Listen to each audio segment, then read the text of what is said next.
Sana ay ibalita rin po ito ng TV Patrol upang mabunyag ang libo-libong endo sa kanilang bakuran. Hindi na po dapat payagan ng ABS-CBN na muling pakialaman ang politika sa ating bansa. Panahon na para ang taong bayan ang pumili ng mga namumuno na gusto nila at hindi ang napipisil ng ABS-CBN. Paalala lang po sa ABS-CBN, you are a broadcasting company, not a political kingmaker. Either you play ball or you play fair. Multiple channels in one franchise. Mga kababayan, inabuso po ng ABS-CBN ako magpatuloy. Pwede po, Deputy Speaker Marcoleta. Law, ibig sabihin batas. So kaya ginawa ang batas sa isang democratic country na kung nasaan tayo ngayon is para maging pantay-pantay ang lahat ng tao. Sa classroom may batas, bawal lumabas o bawal lumabas. Pero pag nag-comply ka na bawal lumabas, pero may ginawa ka sa pinagbabawal nila, inayos mo yung law ng classroom nyo at sinubmit mo ulit, ay pwede nang pala ikaw lumabas.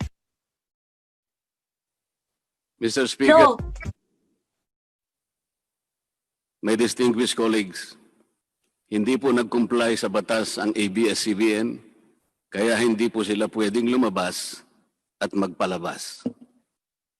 Those opposing the franchise application of ABS-CBN will show with clear and convincing evidence that ABS-CBN did not comply with the terms and conditions of its franchise, as well as our laws and the Constitution. In fact, they will show in the succeeding hearings of the Committee on Legislative Franchises that ABS-CBN deliberately and with impunity violated the conditions of its legislative franchise and more so our laws and the Constitution. Matagal na po kasi ang mga aligasyong ito. Hindi mamatay-matay, lumulutang sa internet, nasa labi ng mga Pilipino. Hindi seryosong binigyan ng pansin. Bakit po? Tikom ang bibig ng may kakayahang magsiwalat nito dahil takot sa maimpluwensyang network na kayang sirain ng tao, kandidato man o hindi. Salamat at ganap na ninindigan si Speaker Alan Peter Cayetano at hindi inalintana ang mga tuligsa sa kanya at pinayagan niya na magkaroon ng patas, bukas at malawak ang pagdinig sa mga aligasyong ito katulad ng nagaganap sa araw na ito.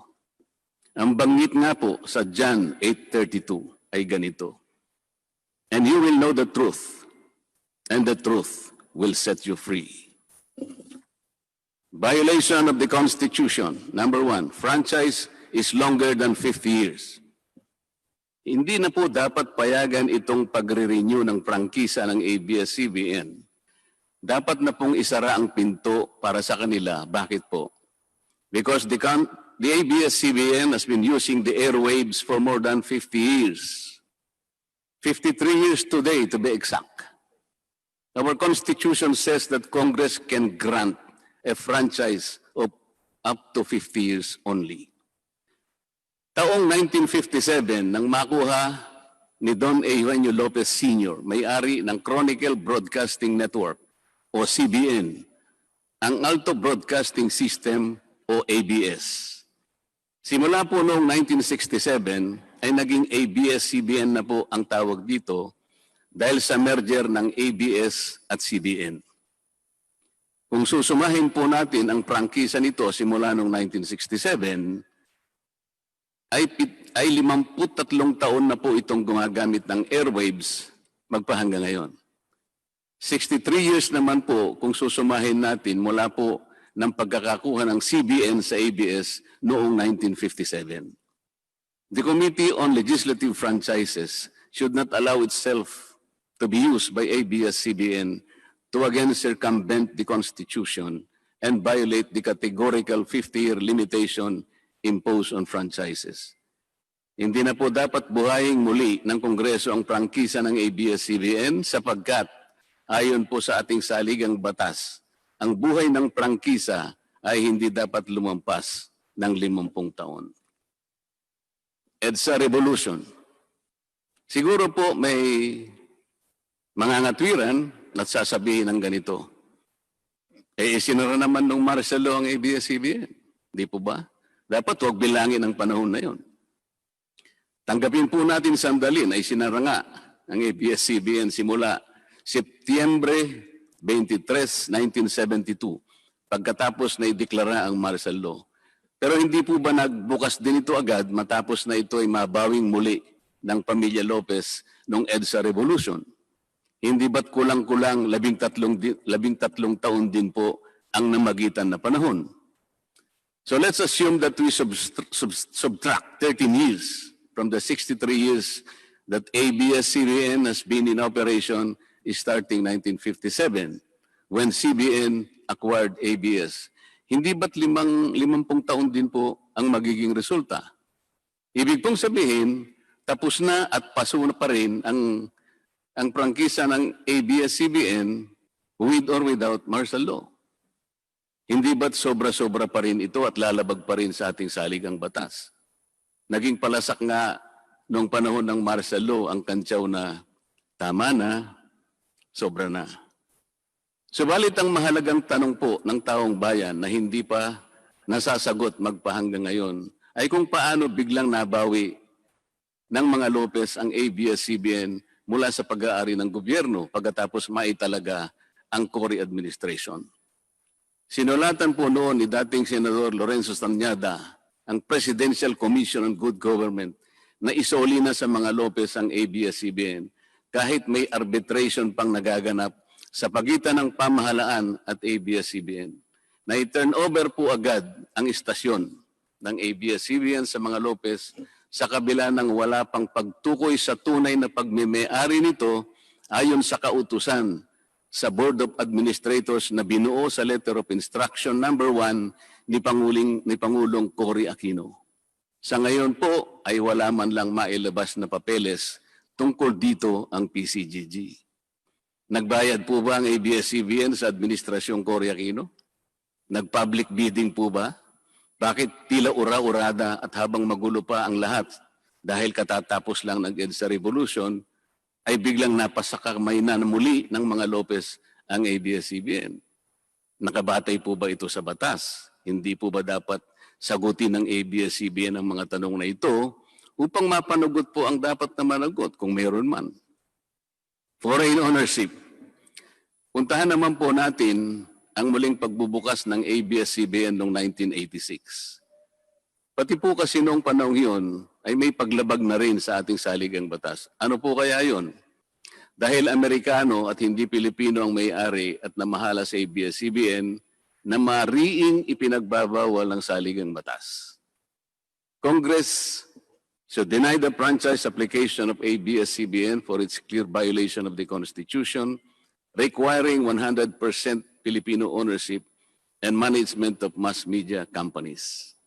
ABS-CBN's former president, Mr. Eugenio Gaby Lopez III, was an American citizen when he took the helm of the company in 1986 as director, then president, and then chairman in the later years. It was only in 2000 that he petitioned for recognition of Filipino citizenship and was issued a certificate of recognition as a Filipino citizen in 2002. At kahit sabihin po natin wala na ngayon sa management ng ABS-CBN si Ginoong Gaby Lopez, nagpatuloy pa rin ba sa paglabag sa saligang batas ang ABS-CBN? Opo. Dahil magpahanggang ngayon ay nagbebenta pa po sila sa mga banyaga, mga hindi Pilipino, ng pag-aari o ownership rights ng ABS-CBN. Through an intricate web of corporate layering, ABS-CBN lets non-Filipinos to own its common shares through the issuance of Philippine Depositary Receipts o PDRs. In September 1999, the ABS-CBN Holdings Corporation offered 132 million Philippine Depositary Receipts underlying the 132 million common shares of ABS-CBN. Immediately prior to the closing of the PDR's offering, Lopez Incorporated, the main stockholder of ABS-CBN Corporation, transferred 132 million ABS-CBN shares to ABS-CBN Holding Corporation, its alter ego. With the many rights afforded to the holders of these PDRs, most of whom, if not all, are foreigners, ABS-CBN Corporation virtually allowed these foreign holders beneficial ownership and potential voting rights. This is a circumvention of the strict foreign equity restriction imposed by the Constitution on mass media companies. Quite obviously, the ABS-CBN PDR instrument, a creative financial mechanism, is being used as a subterfuge to indirectly own the underlying ABS-CBN shares of stock. Violation of workers' rights under the Constitution. ABS-CBN violated the rights of its own workers. It denied them their just share in production as required by the Constitution. It committed unfair labor practices, which consequently denied its employees the benefits required by law to be provided to all employees. Isang halimbawa po dito ay ang asunto na isinampa ng halos 100 o mahigit sa 100 manggagawa ng ABS-CBN sa National Labor Relations Commission o NLRC dahil sa pagtanggal sa kanila dahil sila raw ay mga talents lamang at hindi mga regular na empleyado. Nanalo po ang mga manggagawa sa NLRC at maging sa Court of Appeals. Bakit hindi na lang nila sinunod ang hatol at umapila pa ang ABS-CBN sa Korte Suprema? Ito ba yung sinasabi po kanina sa opening salvo na ang pagmamahal sa kanilang kapamilya ay ganun na lamang? Mali naman po yata na sabihin ng ABS-CBN na lampas sa 11,000 ang mga empleyado nito dahil kung ito po ay masusi nating iimbestigahan, may 2,661 at isa lamang. 2,661 ang mga regular na empleyado nito. Ang karamihan po o mahigit na 8,500 na kawani ng ABS-CBN ay tinagurian nilang independent contractors or talents, project workers at contractuals lamang kahit na pang-regular na empleyo ang trabaho nila. Ayon po sa ating labor code, kapag pang-regular ang tungkulin ng isang manggagawa, dapat siyang gawing regular employee. Hindi dapat contractual. Hindi dapat independent contractor, talent, o kaya'y project worker lang. Malinaw na labag sa batas ang ginagawa ng ABS-CBN. Sana ay ibalita rin po ito ng TV Patrol upang mabunyag ang libo-libong endo sa kanilang bakuran. ABS-CBN has not regularized its contractual workers and talents despite performing the functions of regular workers. It even forced some of its workers to sign employment contracts containing waiver of the right to regularization.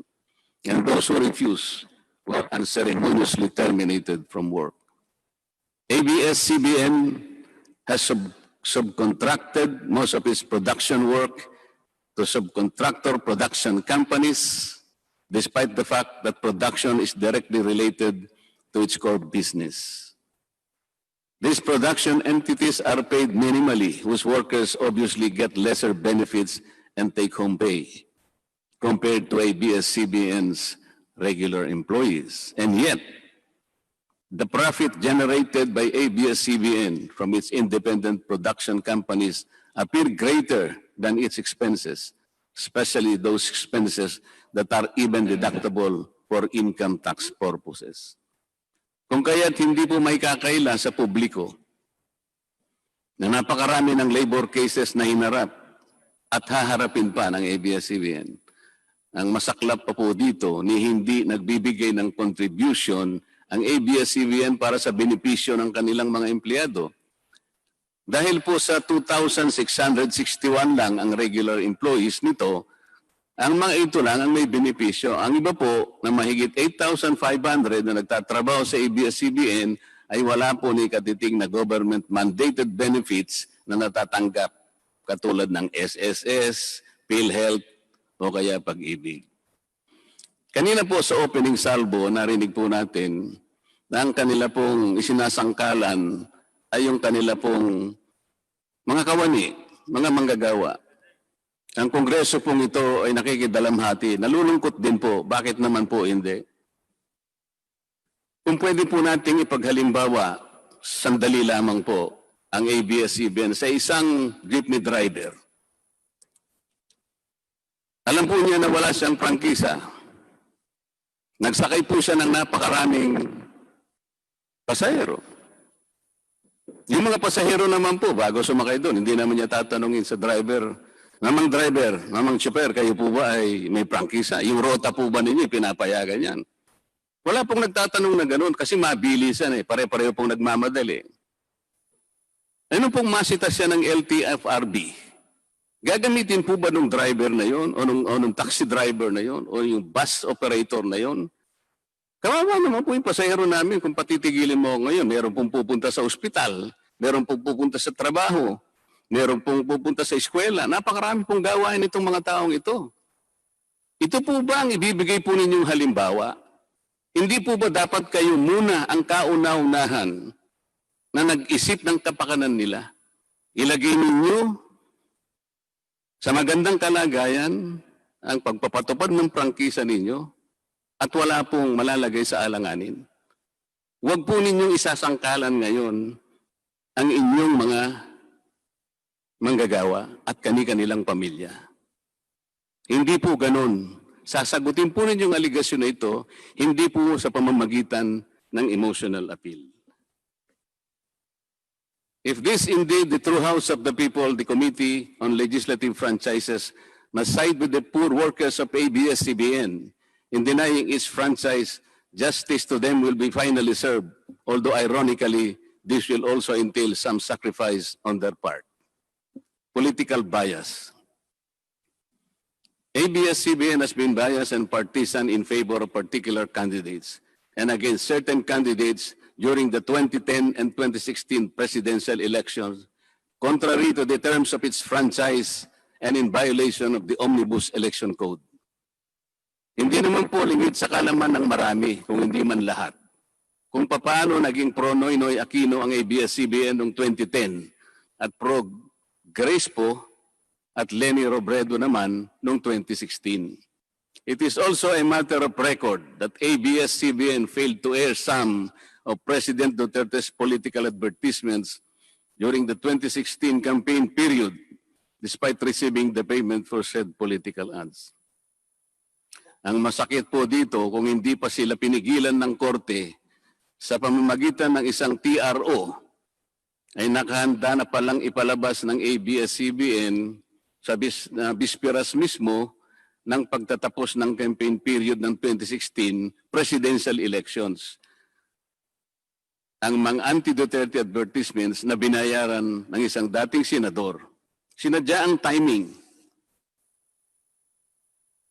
para hindi bigyan ng pagkakataong makasagot pa si Mayor Duterte na noon ay kandidato bilang presidente.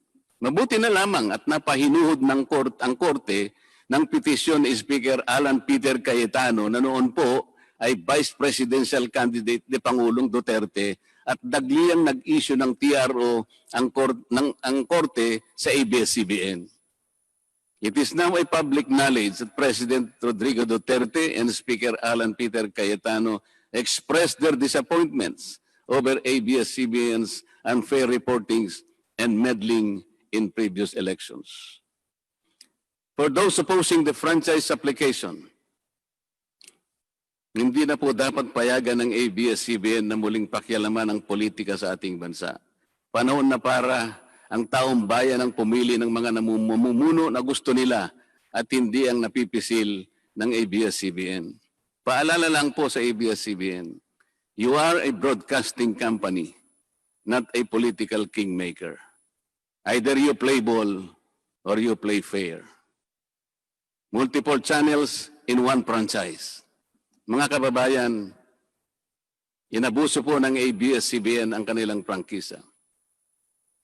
Sa hindi nila may paliwanag na dahilan o maaari namang sinadya na gamitin ang kanyang prangkisa para sa isang channel lamang, pero gumamit pa ng ibang prangkisa ng telekomunikasyon na hindi naman pang broadcast upang mas kumita at makapagbenta sa pamamagitan ng maraming channels. ABS-CBN violated the terms and conditions of its franchise by offering its TV Plus boxes for a one-time fee but using the free-to-air signal authorized in the franchise granted by Congress at no cost to ABS-CBN. Tubong lugaw, ika nga. But this practice of ABS-CBN without permission from Congress or the National Telecommunication Commission is killing the cable industry, which depends on monthly-based subscription of its clientele. At bukod po sa pagbebenta ng TV Plus box sa publiko, sa Kapamilya Box Office Channel na nakapaloob dito, ay nagawa pang maningil ang ABS-CBN sa bawat pelikulang gustong mapanood ng publiko sa KBO Channel.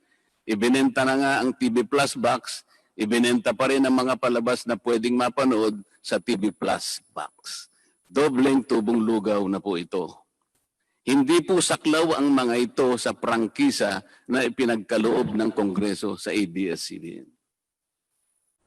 ABS-CBN, contrary to the terms and conditions of its franchise, operated this pay-per-view channel, otherwise known as the Kapamilya Box Office or KBO, without a valid permit from the NTC.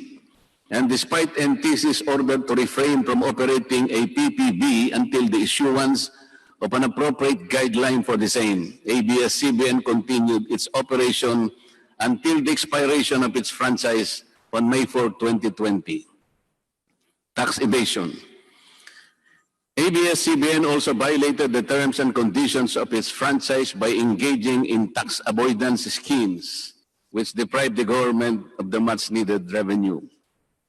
It used its wholly owned subsidiary, Big Dipper Digital Content and Design, Inc., a PESA-registered company, as tax shield. Its main customer is ABS-CBN Hungary. And because of this unconscionable tax avoidance scheme, ABS-CBN alleged effective tax rate in 2018 was at negative 5%. This means that ABS-CBN managed to avoid paying taxes in 2018. Bakit po ang GMA7 na hindi naman kasing laki o kasing yaman ng ABS-CBN ay nakapagbayad ng buwis sa pamahalaan ng 1.6 billion pesos noong 2018? Samantalang ang malaalamat na ABS-CBN ay walang binayarang buwis. Bakit naman nakalibre ang ABS-CBN noong 2018 sa negative income tax nila na 84 million. Ibig sabihin po nito ay may tax credit pa ang ABS-CBN at ang gobyerno pa ang lumalabas na may utang dito. Wala pong pagkakaiba ito, mga kababayan. Sa isang taong nangutang sa tindahan, binigyan pa ito ng sukli. In 2019, ABS-CBN again did not pay its rightful taxes. It avoided this by entering into compromise agreement with the Bureau of Internal Revenue, with the latter accepting the settlement of 152 million pesos plus from ABS-CBN, equivalent to only 40% of its assessed deficiency in income tax, value-added tax, and documentary stamp tax payments. But this is only one among the 4 other cases lodged by the BIR at the Court of Tax Appeals, all of which were also settled by compromise. Bakit po ganun? Hindi po ba nando sa prangkisa ng ABS-CBN na babayaran nila lahat ang rightful taxes? Kinakailangan po bang sila ay habla pa ng BIR bago sila mapilitang makapagbayad lamang kahit settlement lamang? Ang linaw po ng kanilang prangkisa na babayaran lahat ang kaukulang buwis. Bakit kailangan pong sila ihabla at idemanda pa ng BIR para lamang sila ay makapagbayad? There are also allegations to date that ABS-CBN's Lingkod Kapamilya Foundation, ALKFI, is being used as ABS-CBN as tax shield, and that ALKFI also failed to file donor's tax return and pay the donor's tax. Ito po ang mas nakalulungkot dito, mga kababayan. Kapag politiko o government official ang nagkawang gawa, epal ang tawag dito ng ABS-CBN. Kahit mula pa sa sariling bulsa ng politiko, ang pinanggalingan nito.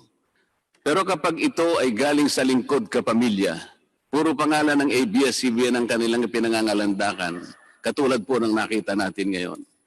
Alam naman natin na galing naman sa lahat, sa mga donors ang pondo na ginamit nila.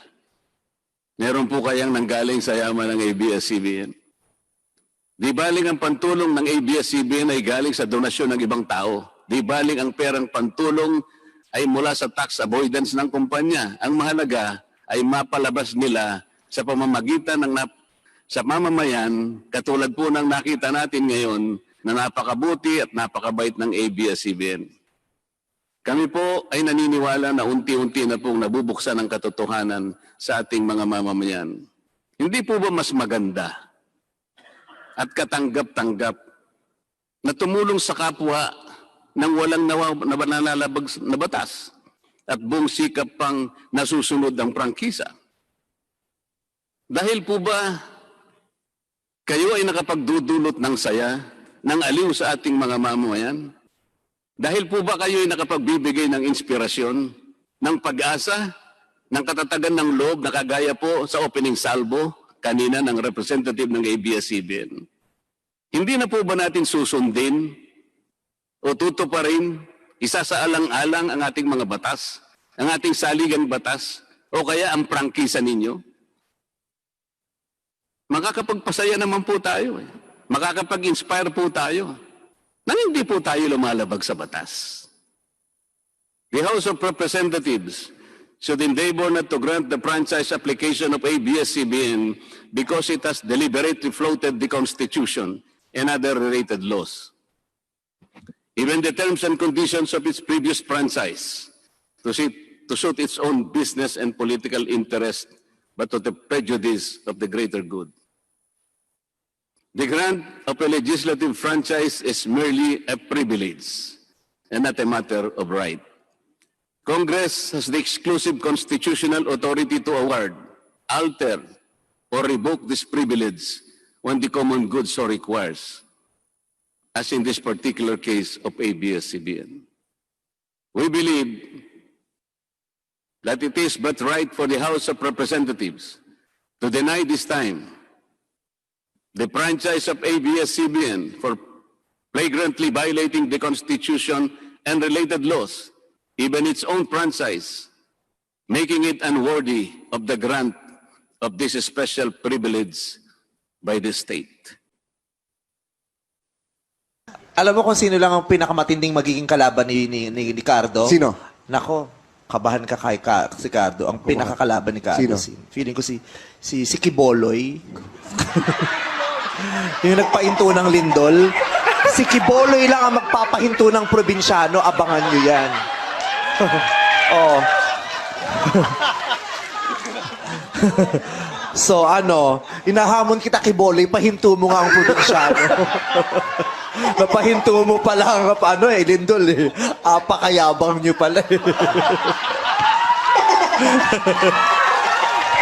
Sabi niya daw, stop.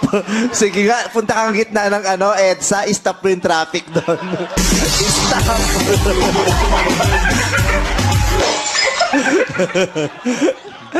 Iba ka, Kiboloy.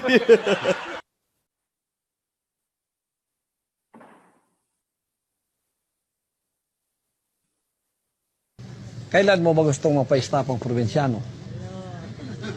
Ikaw, magpili ka. Kailan mo gustong i-stop? 1 buwan, 2 buwan, 3 buwan, 4 na buwan? Ikaw. Baka sa 4 na buwan, hindi lang yung probinsyano may stop. Baka pati yung network mo, stop na yan. Mr. Speaker, ABS-CBN posed the challenge. Obviously, the challenge was accepted. There is no reason to complain. Maraming salamat po.